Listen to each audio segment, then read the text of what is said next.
বুঝতে পারছেন? এমপিসির চেয়ারম্যান যদি বসে থাকেন চেয়ারম্যান ওই চেয়ার থেকে নেমে যাবে। হয়েছে, অনেক নাটক করেছেন, আর নাটক দেখতে চায় না। নতুন কারিগর নিয়ে 4টা বছর যুদ্ধ করেছি। আপনারা বিভিন্নভাবে হয়রানি করেছেন, অভিভাবকদের মামলা করিয়েছেন এবং হকারি করেছেন। এবার বের হয়ে যাবেন ভালোভাবে, না হলে আপনারা মানে যেভাবে যা করেছেন তাতে 4 গুণ পাবেন অভিভাবকদের কাছ থেকে শিক্ষা দিতে যাচ্ছে।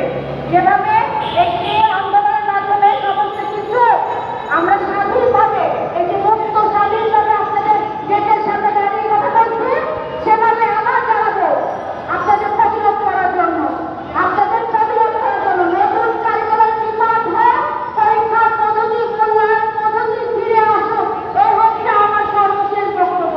ধন্যবাদ সবাইকে। ধন্যবাদ।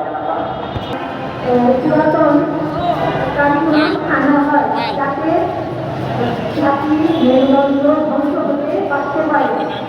আমরা যারা আমাদের ধন্যবাদ জানিয়ে এই পর্যায়ে বক্তব্য রাখবেন আমাদের আগে বক্তা মিলন রহমান।